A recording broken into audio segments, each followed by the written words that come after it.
So, after years of anticipation, teases, and delays, Cyberpunk 2077 has finally come out. And to be honest, there was a point in time not too long ago that I didn't think it would ever even release. It seemed as though it would be stuck in development hell for all of eternity, and honestly, I kind of wish it still was in the development process, because it certainly feels like it is. As I'm sure many of you have seen and heard already, the game is a buggy mess, the likes of which are normally only found deep in the early access section on Steam. It is almost impressively unpolished to the point that the marketing up to release has started to feel like a cruel satire.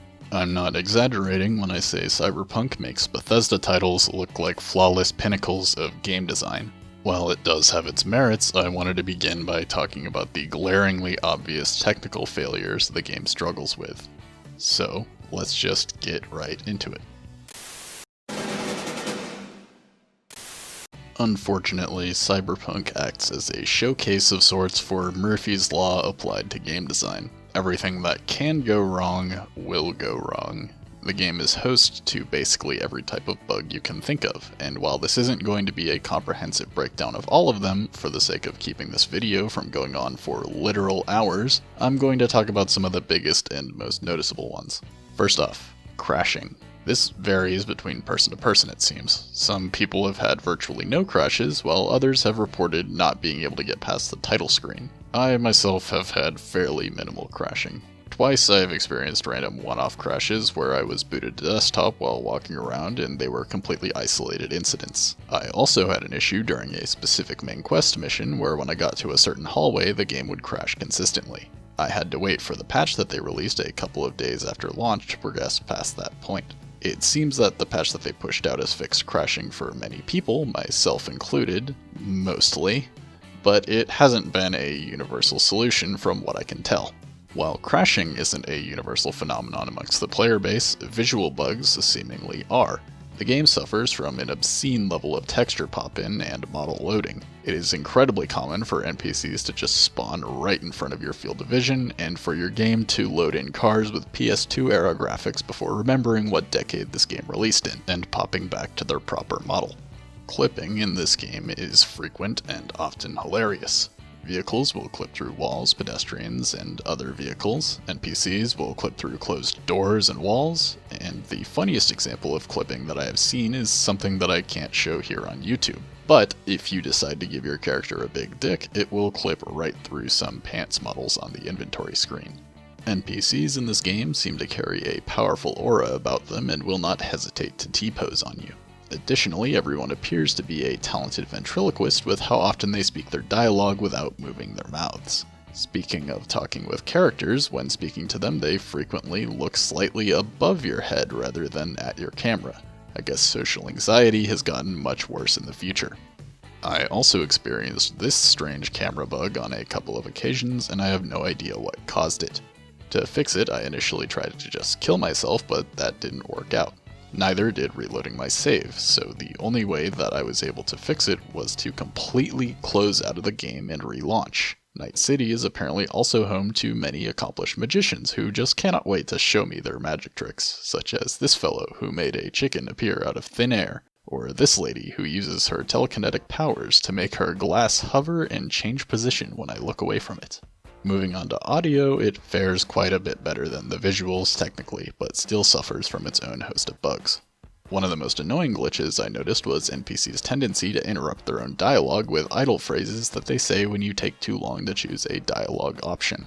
It really rips you out of the experience when during a serious moment somebody stops what they're saying in order to tell you they don't have all day. Another frustration I experienced with NPC dialogue is occasionally voice lines just wouldn't play at all, sometimes at critical story points. Definitely, this is a game that you should play with subtitles on if you care about the narrative at all because of this glitch. Occasionally, entire conversations get skipped. That said, playing with subtitles isn't always foolproof either, as I noticed occasionally they didn't line up with what characters were actually saying, although it was usually only the difference of a couple of words. I also had an annoying glitch happen a couple times where sound effects would become persistent and would keep playing over and over until I hit a load screen, such as clanking from knocked over bottles or the hacking sound effect. The gameplay itself suffers from its fair share of glitches and bugs as well, the most frustrating of which has to be the numerous soft locks I accidentally found myself in. As a general rule, from what I learned from my time playing, if you're in a story mission, do not by any means double back. I had multiple doors close on me after doubling back to pick something up, and didn't have any way to open them. The only way I was able to escape these soft locks was to load an older save. Even outside of story missions, you aren't exactly safe either. I have accidentally clipped through walls after hitting a prompt to jack into something and gotten stuck in areas that I can't escape from. And I even had one instance where I got stuck inside some random ground clutter while free roaming and was unable to kill myself. Even worse is when the game just softlocks itself, something that I had happen near the very end of the game when a mission objective just wouldn't progress for seemingly no reason, and I had to reload an old save and do the previous section over again. Controls in this game also seem to be a bit bugged, most notably crouching and sprinting. I've run into numerous situations where I'm just unable to crouch or sprint for whatever reason, and I haven't been able to find any consistency in what causes it. At first I thought my keyboard was acting up, but I haven't had the issue in any other games. This is especially annoying when you're trying to be stealthy. Speaking of stealth, it seems to be bugged in general. I've had issues with NPCs just suddenly knowing where I am despite being far away or behind them. Stealth isn't the only mechanic that doesn't seem to function either. There are entire perks that just don't work. This appears to be most commonly reported with some of the health regeneration perks. Items on the ground occasionally also just don't give any prompt to pick them up, and cannot be picked up even when trying from other angles. When attempting to throw grenades, sometimes V will pretend to throw one and nothing will happen. I have also heard reports of aim assist options not working, but since I play with mouse and keyboard, I cannot personally attest to this. Assuming this is true though, aiming with a controller sounds like it would be nightmarish. The last thing I want to touch on in regards to bugs is optimization, or rather a lack thereof. The game is incredibly poorly optimized, barely scraping by at a semi-consistent 60 FPS on my PC on medium/high settings. At first I thought it was because my hardware is a few years old, but then looking at my resource monitor, to my surprise, the game isn't even trying to make full use of my system. My CPU and RAM usage hover around 50%, meanwhile my GPU usage is all the way down at 20%. I have no issues running other new releases at 60 FPS on max settings, so the fact that this game runs so poorly is pretty disappointing. And yes, I did update my drivers. The recommended PC specs for this game are an absolute joke, and I would be genuinely surprised if the minimum specs could run the game at a playable frame rate at all. Things get even worse for console players, particularly those playing on base model Xbox Ones or PS4s. Things are so bad over there, it managed to get CD Projekt Red to break their silence on the game and publicly apologize and offer refunds. Though this is a rather empty gesture considering they want customers to go through their respective platforms' refund systems. Sony has been denying basically all requests, so people who purchased the game digitally on PS4 are shit out of luck. But anyway, I'm going to move on, because if I just talk about all the bugs in this game, we'd be here for hours, no exaggeration. Normally, the way that I format these videos is to break them up into things I like and things I don't like about a given release. But this isn't going to work for this game since nearly every aspect of it has stuff that I both like and dislike. Instead, I'm going to talk about the individual elements of the game and then get into specifics. The world of Cyberpunk is probably the thing they advertised most leading up to launch. Basically, all the trailers depicted it as a huge space full of life with tons of places to see and things to do. The end product was, well, it looks nice. The game is really pretty to look at, provided things look properly, but that's about it. The city is huge and has a lot of locations that look different aesthetically, and honestly, I gotta give CD Projekt Red major props for creating such a great looking map. It really nails the genre aesthetic between the adverts for mega corporations everywhere, neon signs, and dystopian atmosphere. The color palette it works with is fantastic, and it results in one of the most visually stunning locations I've ever seen in a video game. The vehicles also look absolutely phenomenal, managing to hit a perfect balance between retro and futuristic. My personal favorite has to be the Archer Quartz, which is heavily reminiscent of mid-80s Japanese sports cars like the MR2 or FC RX-7. If there is one thing that this game absolutely does well, it's the aesthetic. It looks the way a Cyberpunk game should look, period. Unfortunately, however, it takes more than a game looking good to make a good world. While Night City may look like a dystopian, retro-futuristic metropolis, it just doesn't feel like one. The game world just doesn't feel lived in, it's all smoke and mirrors, except you can see the mirrors, and they're cracked. Even ignoring the visual bugs that I talked about before that will rip you right out of any semblance of immersion you manage to settle into, the game is lacking in side activities to do that make the world feel more realistic. You'll see bars or food stands or pachinko machines or pool tables, but you can't interact with any of these things. For a game that originally claimed itself to be an RPG, oops, it's not really an RPG, better change that tagline and pretend it never existed, the game lacks immersive RP elements. While functional arcade machines or little distractions like this don't make or break a game, they go a long way in making a world feel lived in. I think one of the best examples of this is the Grand Theft Auto series. These games have much more immersive worlds than Cyberpunk by a long shot, and part of what helps this is the side things that you can do outside of quests. You can hang out with characters you know, go do random things like hit up the casino or a bar or what have you. This isn't new either, even games as old as San Andreas have these side activities that you can partake in. Cyberpunk doesn't even attempt to have something like this. Hell, they couldn't even bother giving animations for things like ordering a drink at a bar or getting a new cybernetic implant. Instead, all of this happens in menus. The closest the game comes to side activities or trying to make the world feel more alive are little tasks that are scattered around the map, such as clearing out groups of gang members. I think the thing that annoys me most about this missed opportunity for random side activities is it bars you from interacting with side characters more. The only interaction you get with your companions is in missions, which feels like a massive waste because the game has a lot of really great characters.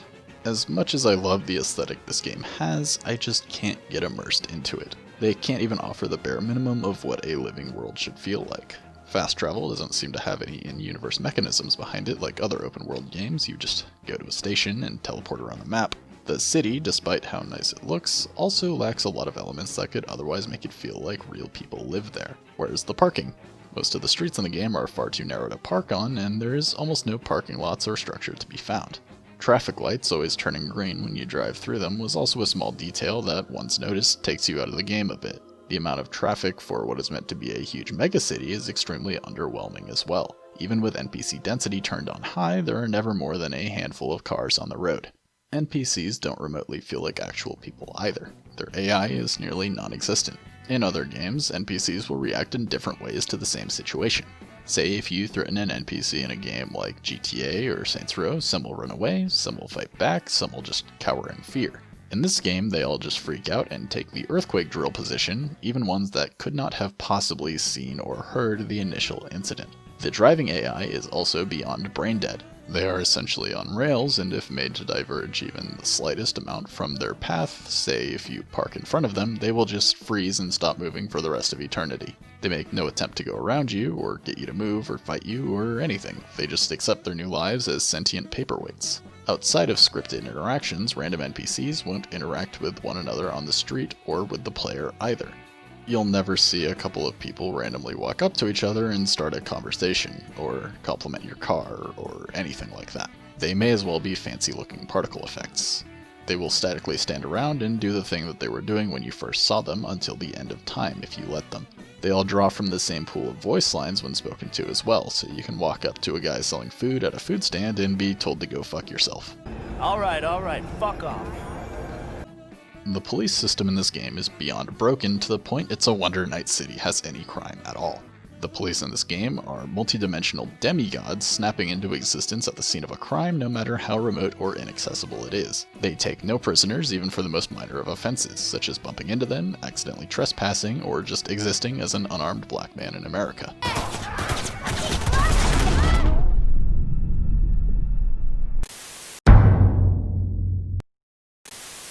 I want to start off by saying the sound effects work in this game is fan-fucking-tastic. While the game skips out or falls short in so many other areas, the sound design is basically second to none.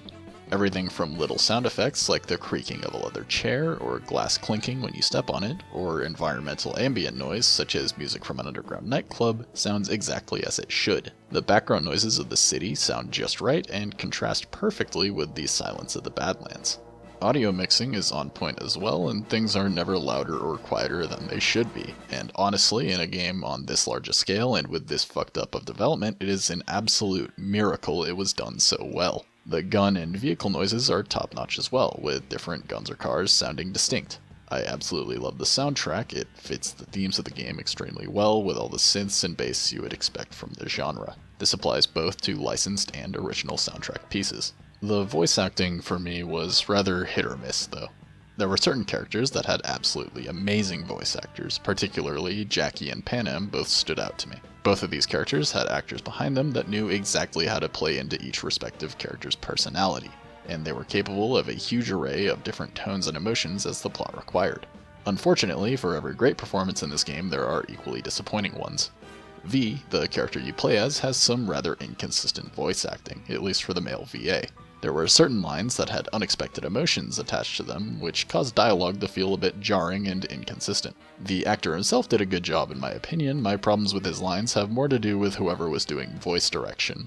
And on a side note, it feels kinda weird that he has this New York accent despite being born and raised in California. The worst of the voice acting, though, comes from the wholesome Reddit man himself, Keanu Reeves, for his character Johnny.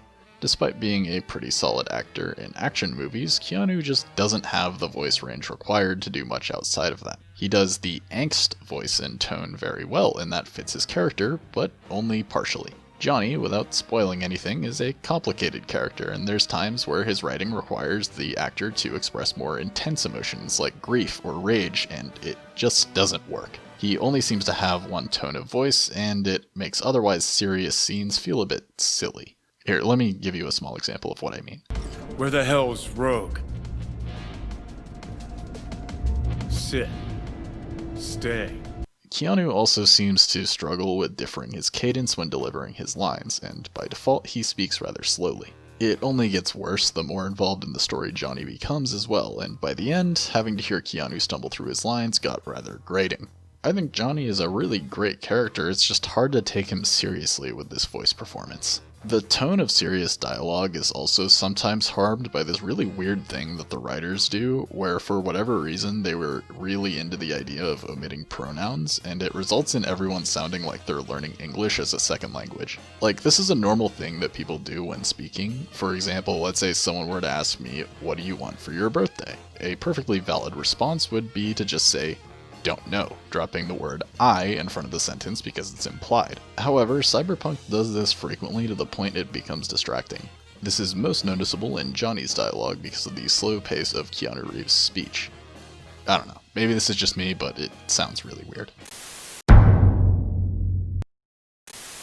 So, as promised, I'm going to keep this spoiler free. I'm not going to get into specifics of events that happen or anything like that. Basically, the only thing that I will say about the overarching plot is that it has an interesting premise that takes full advantage of the setting, but I can't really say much more than that without venturing into spoiler territory. The game is a bit of a slow burn, narratively speaking. Now, this isn't necessarily a bad thing, in fact I actually enjoy it that way. There's lots of sections that are very dialogue dense, with little to no action and combat. That said, while I enjoy this kind of storytelling, it definitely isn't for everyone. My only major gripe with the main campaign is how relatively short it was. For context, it took me about 30 hours to beat GTA 5's main story and about 20 for Far Cry 4, both of which are fairly comparable games from a gameplay standpoint. I think Cyberpunk would have done well to spend a little more time allowing you to flesh out your backstory. Despite all the marketing up to release saying you'll get to choose who you are and how it will shape your experiences, your backstory gets summed up and thrown away within the first 20 minutes of playtime. You do one mission, meet your new best friend, and then have a fun times montage of all the cool stuff you guys did together in the next 6 months or whatever. Instead of showing you this, the game would have been much better to let you experience it and allow you to make some choices that shape V as a character. Speaking of V, he or she, and I'm going to just use he here for the sake of simplicity, and that's the character I chose, kinda sucks. He hits this weird middle ground of not being enough of a blank slate for you to fully project yourself onto him, and simultaneously not being fleshed out enough as his own character to be interesting or make you really care about him. It really is a worst of both worlds situation because the game allows you to do things that just don't make sense for V to do as a character, but at the same time forces you to do things that you might not want to just because V wants to. I think the game would have done well to just commit to one or the other, either give us full control or give us a well-written and complete character. This middle ground just sucks, especially with the background choice thing, because regardless of what you pick, he still acts like the same character. Fortunately, things get better when we look at the supporting characters. The supporting cast was easily my favorite part of the game, and offers a really great and well-written group of people with diverse backgrounds and distinct personalities. I just wish there were more ways to interact with them since, as I mentioned before, there's no option to just hang out and do side activities, since there aren't any side activities to do. That said, even if the option to do side activities like this was available, the pacing of the main quest doesn't really allow for that. At least not in a way that makes sense. While I do generally like the main story, it doesn't give you much room to breathe. It has you very on track and has very little time for just going around and doing side quests. As a result, just fucking off to go do random side jobs creates a clash between gameplay and story that contradicts any form of urgency that would otherwise be present. The fancy term for this is ludonarrative dissonance. You really don't get much choice in what you're going to do next without completely ripping yourself out of the story. This is also rather frustrating because the side quests in the game are very high quality. These quests are where a lot of the supporting cast gets much more fleshed out, and where a lot of much needed world building gets done. Choice is something that this game struggles with, and I talked about this concept in length in my previous video, which, like, none of you watched, but I promise I did. Rarely, if ever, do any decisions you make in this game really matter, at least for the main quest. Side quests tend to offer a bit more variety. Oftentimes you can change the route you take, but ultimately you end up in the same spot regardless. It gives you the illusion of choice with multiple dialogue options, but generally only one or two options will progress the plot. Even worse, a lot of the time you're just given multiple ways of saying the same thing. This lack of being able to make decisions for yourself on how the story plays out really kills the RP aspect of RPG, because you don't get to play the character you want, and at the same time you're not given a character to play as. Much like with V's characterization, the choices in this game hit that weird middle ground of being too restrictive to offer player expression, but too open to offer a consistent narrative. This is the one section of the video where I unfortunately have nothing but negatives to speak of. Prior to launch, the game was advertised to contain a ton of customization options, and the end result is just lackluster. This is especially ironic considering the setting of the game. It's a world all about customizing yourself, and your options for doing that are rather shallow. For starters, there's only two voice options, one masculine and one feminine. The biggest flaw in this is that it creates dissonance between the character you make or want to play as and the way they sound. Regardless of what you look like or where you came from, if you chose the masculine voice, you sound like a white dude from Brooklyn. The character creator functions off of picking pre-made attributes to different areas. Eyes, ears, penis, etc. There aren't any sliders that affect specifics, such as cheekbones or eye width and stuff like that. Actually, there aren't even sliders to affect height or body type. You can't change that at all. Additionally, of the presets, certain ethnicities are very underrepresented. It's difficult in this game to create a convincing Black or Asian character because of the general lack of features that correlate with those races. Like, come on man, I can't even give my dude an afro. How am I supposed to do my Katana's only Bushido Brown run? The options for other body cosmetics such as tattoos, hair color, and most criminally, cyber gear are equally undercooked. The character creation screen is also done in this weird green lighting, so when I made my dude, I thought he looked Asian, kinda Japanese looking. Then once I loaded into the game... Whoa! I'm white! Once you're past the character creation screen, there's nothing that you can do to change the way you look. There isn't even something as simple as a barbershop. Again, I cannot understate the irony of the fact that in a genre all about body modification, you can't even get something as basic as a haircut. Like, this is something games from 20 years ago did fine, why can't we have it here? The game's marketing prior to release put emphasis on how you can customize your look, especially with clothing. Unfortunately, the clothing in this game is not cosmetic, and there is no transmog system. This results you spending 99% of your time looking like a complete retard if you want decent stats. Like, look at me, I look fucking ridiculous. I'm just glad this game is in first person so I don't have to see how hideous I am. You also can't preview clothing before you buy it, so if you buy it and hate it, well, tough luck, buddy. Weapon customization is a little bit better, but is honestly pretty lacking. You can't change the cosmetics of your weapons almost at all outside of scopes and suppressors, and you never really keep weapons long enough to grow attached to them like in other games. You kind of just replace them with whatever does more damage. The game also offers zero apartment or vehicle customization at all, and honestly, I don't even know what the point of money is at this point, because there isn't much worth spending it on outside of, like, ammo. It's incredibly disappointing how little self-expression this supposed RPG offers. Alright, the big one. Arguably the most important part of a game, the gameplay. This one has me rather conflicted, to be honest. The on-rails sections of the game feel really good. Big campaign set pieces, linear missions where things are scripted and don't have room to bug out, stuff like that. This is where the game works the best by far. Honestly, I feel like the game would have worked a lot better as a closed world or semi-open world linear action game rather than an attempt at an open world RPG. Had CD Projekt Red spent more time adding to this part of the game rather than going for an open world, I think the game would have seen a lot of benefit for it. The combat in this game initially felt pretty clunky, as do a lot of things.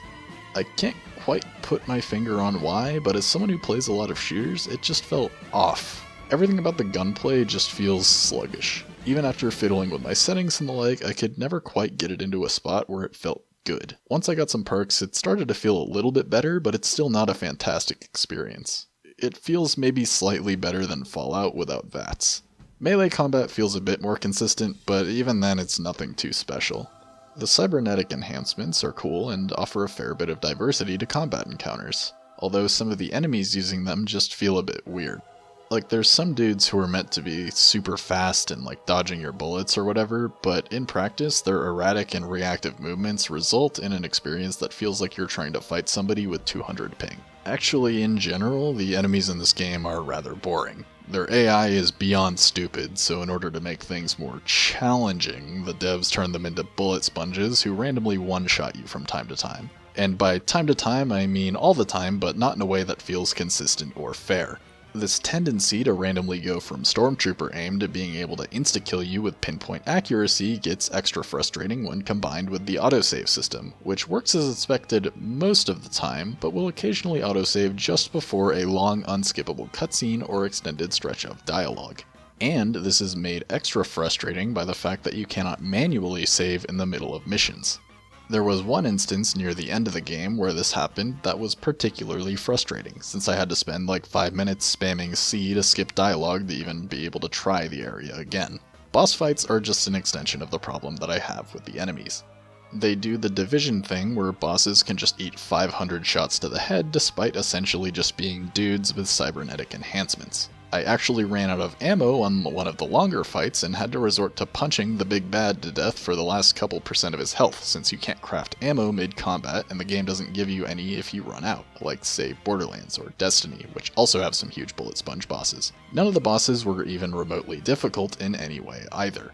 Even when playing the whole way through on hard mode, almost all of them could be treated like Oblivion guards. Just stand across an unbreakable part of the environment where they can't hit you, and you win. Bonus points if you have a gun that can shoot through walls. On occasions when you do get hit, you can do the Final Fantasy thing where if you spam healing items, you will never die. This game practically showers you in health items as well, so I just spammed the fuck out of them and I still have a ton left. On the bright side, to keep combat interesting, the game offers a rather varied selection of ways that you can play with a large pool of weapons and perks you can choose from. This is probably the closest the game gets to resembling an RPG in any way. You want to play as a weeb with a katana? Go for it.